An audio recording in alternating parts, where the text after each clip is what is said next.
Comment 1 if you love Pope Francis. The passing of Pope Francis at the age of 88 has left a huge void in the Catholic Church. Who will be chosen to succeed one of the most influential popes of the 21st century? Will the upcoming conclave bring surprises? Follow along to discover the potential candidates and what lies ahead for the Vatican. Pope Francis' death has sparked a massive global response. News organizations have launched special coverage. World leaders have issued heartfelt condolences. The Catholic Church now faces a critical transition period as international attention turns to the Vatican. Who will take over the reins of the Church during the vacancy? Camerlengo Kevin Farrell is the interim leader, but what influence can he have on the process of choosing a new pope? Camerlengo Kevin Farrell assumes interim authority. Cardinal Kevin Joseph Farrell stepped into one of the most significant roles in the Vatican hierarchy right after Pope Francis' death. Pope Francis personally chose Farrell as the Chamberlain of the Holy Roman Church back in 2019. This Dublin-born, naturalized American citizen earned the late pontiff's trust through his administrative skills. The Camerlengo wields exceptional power during the vacant seat period. Farrell now leads the Holy See's administration until the cardinals elect a new pope. This creates an unusual situation because all Vatican department heads lose their positions after a pope dies. The Camerlengo, Major Penitentiary, and Almoner are the only ones who keep their roles. Cardinal Kevin Farrell's duties after the death of a pope are wide-ranging and include both practical and ceremonial functions. One of his first duties is to certify the death of the pope and prepare the death certificate. This is an important step in confirming the end of the papacy and initiating further proceedings. In addition to certifying the death, Cardinal Farrell is also responsible for sealing the Pope's apartment, protecting his personal belongings and property.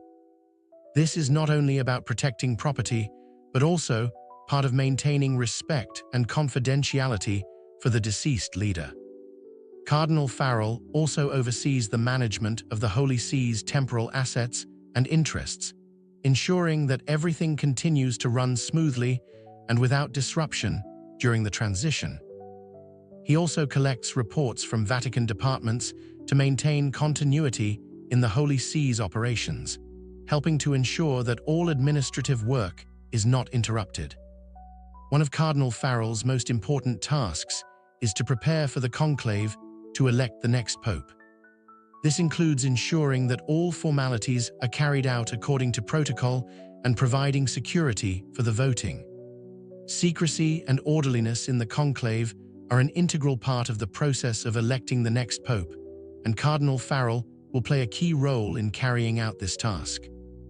Farrell brings unique qualifications to these administrative tasks. The 77-year-old cardinal has an MBA from the University of Notre Dame, something rare among high-ranking church leaders. Pope Francis trusted him with several financial oversight roles before his death. These included leading the Vatican's Committee for Investments and helping manage the Holy See's property portfolio. The Camerlengo's role goes beyond administration. He performs symbolic acts that mark a pontificate's end. Old traditions had the Camerlengo verify a pope's death by tapping his forehead 3 times with a silver hammer while calling his baptismal name. This practice has changed over time. Cardinal Farrell sealed the door to the papal bedroom and studio at the Vatican on Monday. This ceremony once prevented people from looting the Pope's residence. Now, it marks the official end of Pope Francis' pontificate. The Camerlengo must also destroy the Pope's fisherman's ring and lead bulla, which sealed official papal documents. Traditional methods involved breaking these items with a special hammer. Times have changed, though. When Pope Benedict XVI resigned in 2013, his ring wasn't broken. Instead, they marked it with a deep cross. Cardinal Farrell has started his ceremonial duties by certifying Pope Francis' death. He led the first moment of prayer after the Pope's passing, dressed in white choir dress and a red stole. He created the authentic act of death attached to the certificate from the Vatican's Director of Health and Hygiene.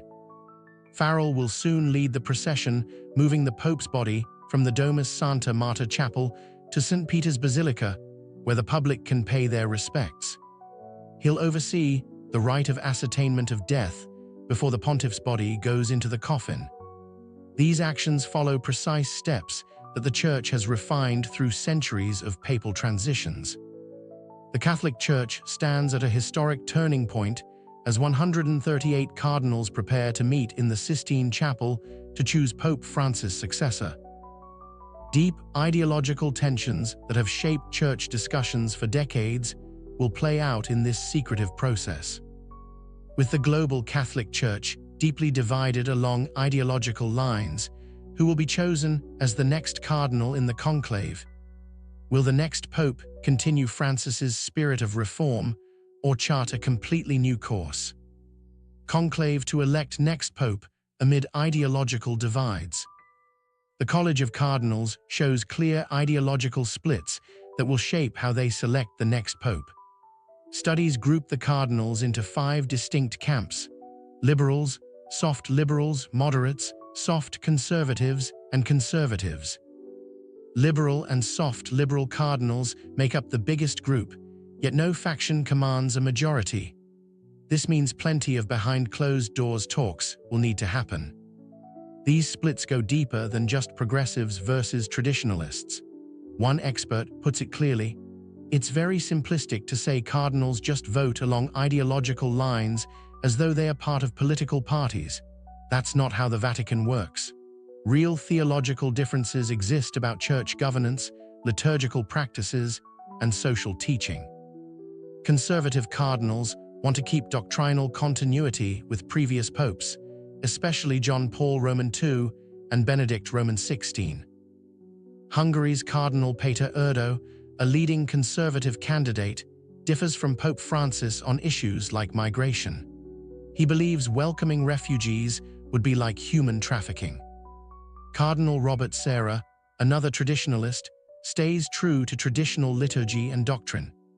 Progressive cardinals back Francis' reforms toward inclusivity and decentralization. Cardinal Luis Antonio Tagle, known as the Asian Francis, shares the late Pope's values about charity and helping marginalized communities.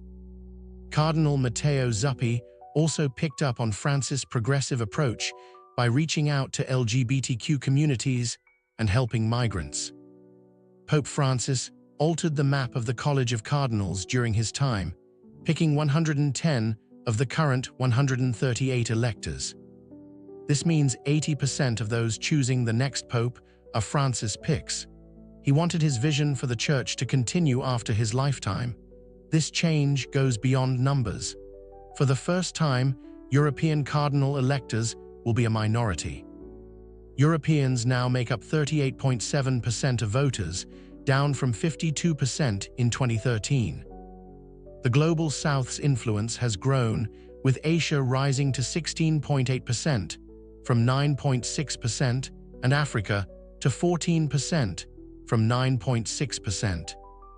Italy's grip on papal elections has loosened significantly. Italian representation dropped to 11% from 24% before Francis. This shows Francis' push for church leadership that better represents the whole world. Global diversity doesn't mean everyone thinks alike. One observer warns, progressives should remember that cardinals from the Global South do not necessarily have progressive views on the rights of women and gays. They can be economically liberal and cultural conservatives. Take Cardinal Fridolin Ambongo from the Democratic Republic of Congo. He opposes same-sex blessings while supporting Francis on other issues. Ancient traditions guide the conclave itself. Cardinals will walk in procession to the Sistine Chapel, swear to keep secrets, and start voting by secret ballot. They vote 4 times daily until someone gets 2/3 of the votes. White smoke will tell the world, "Habemus Papam, we have a pope." Cardinals are getting ready to choose the next pope after Francis's death at 88. The race to lead the Catholic Church has three strong candidates who might take the chair of St. Peter. Who will be the next head of the Catholic Church? Which leading candidates are emerging to succeed Pope Francis, and what changes would they bring to the Church? Let's take a look. Top contenders emerge for papal succession. Cardinal Pietro Parolin, now 70, stands out as a strong contender with odds between 4/1 and 6/1. He served as the Vatican's Secretary of State since 2013 and worked as Pope Francis's chief diplomat and second-in-command. This skilled diplomat rose above the challenges throughout the pontificate. Many see Parolin as a moderate who could heal divisions in the Church while keeping a global perspective. His work took him to Nigeria, Mexico, and Venezuela, which gave him deep knowledge of international affairs. His path to papacy faces some hurdles, though. Critics pointed to his role in the controversial 2018 China agreement about bishop appointments. His department also got caught up in a financial scandal that led to big losses. The Philippines' Cardinal Luis Antonio Tagle leads the betting odds at 3/1. At 67, he represents a continuation of Francis's progressive vision. People call him the Asian Francis because he shares the same missionary spirit and care for those in need. His election would make history as the first Asian pope. Tagle led the Manila Archdiocese and studied in the United States. Pope Francis made him a cardinal bishop in 2020, which many saw as a sign of support for Tagle as his successor. He showed his progressive views by speaking against the Church's tough stance on LGBTQ people, divorced couples, and unwed mothers. Like Francis, he stays traditional on topics like abortion rights. Cardinal Fridolin Ambongo from the Democratic Republic of Congo shows Africa's rising influence in the Church at age 65. He leads the Symposium of Episcopal Conferences of Africa and Madagascar, where he made headlines by opposing Vatican rules on blessing same-sex couples. Ambongo combines conservative religious views with progressive social justice work. He speaks out strongly against political corruption and environmental damage in the DRC. An Ambongo victory would mark the first African pope in over 1,500 years. This reflects the major shift in global Catholicism toward the Southern Hemisphere. African Catholics now make up one of the Church's fastest-growing groups. The Catholic Church faces a turning point after Pope Francis's death. The choice of the next pontiff will reflect major changes in where 1.3 billion Catholics now live.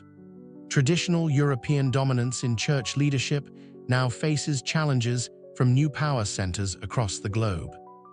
How will Pope Francis' legacy affect his successor? Will the values and policies he established continue, or will there be major changes in the future of the Catholic Church? How Pope Francis' legacy may shape the next pontiff.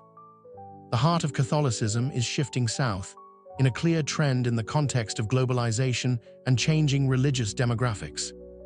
Today, 67% of the world's Catholics live in the global south, including Latin America, Africa, and parts of Asia.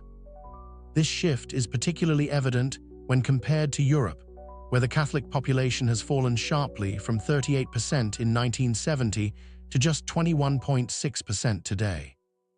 North America, despite its strong Catholic community, accounts for only about 8% of the world's Catholic population.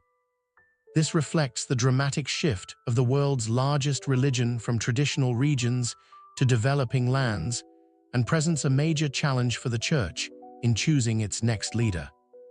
These changes are putting increasing pressure on the College of Cardinals to choose a pope who can represent these emerging Catholic communities, especially in the global South, where Catholic populations are growing rapidly. This has been evident in the decisions of Pope Francis, who has sought to appoint cardinals from regions that have been underrepresented in previous papal conclaves. His last consistory in 2022 saw a surge in new cardinal electors from countries such as Mongolia, Singapore, and East Timor, places that have never been represented in previous papal elections.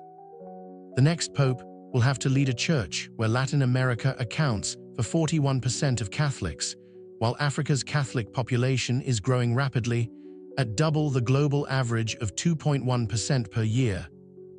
The number of Catholics in Asia has also grown significantly, up 15.6% since 2013. As the first pope from Latin America, Francis has reshaped the way the Church addresses issues important to developing countries, particularly those related to social justice, migration, and environmental protection. His successor will face great pressure to maintain this focus or risk losing touch with the Church's most dynamic and fastest-growing communities. The strong influence of Latin America has helped shape major goals within the Church, including economic justice, migrant rights, and environmental protection. These are issues that Pope Francis has championed throughout his pontificate. African Catholic communities, while sharing views on the need to improve living conditions and fight poverty, have taken a more conservative stance on issues related to family and sexuality. Pope Francis's successor will have to find a way to balance these different priorities and views while maintaining the unity of the global Church. In this context, Cardinal Fridolin Ambongo of Congo has demonstrated a remarkable balance, both in his strong defense of environmental protection and fighting poverty, while also holding firm to traditional positions on issues related to family and marriage. Pope Francis' legacy in empowering local bishops through a synodal approach will also pose a major question for his successor. Will the next pope continue on this path, strengthening regional episcopal conferences and empowering local dioceses, or will he return power to the Vatican, where it can focus more on central control and governance? This decision will have far-reaching implications not only for the future of the Church, but also for the growth of Catholicism in regions that are seeing a dramatic increase in the number of believers. From choosing a leader to determining political and social priorities, the next pope's moves will play a major role in shaping the future of the global Catholic Church for decades to come. Who do you think will be next to lead the Church through these changes? What qualities will they need to face global issues like social justice, migration, and environmental protection? Please share your thoughts in the comments section below. We would love to hear from you. And don't forget to like the video and subscribe to the channel for more interesting updates. Thank you and see you in the next videos.